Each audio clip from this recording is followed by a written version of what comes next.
কাছে আমার একটি ঘর বানিয়ে দিও, একটি ঘর বানিয়ে দিও। সে বিভীষিকাময় মহাদিনে তোমার প্রতিবেশী করে নিও।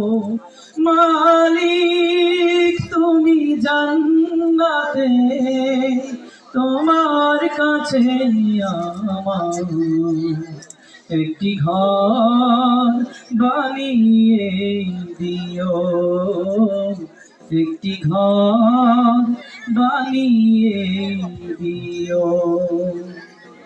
যেদিন কে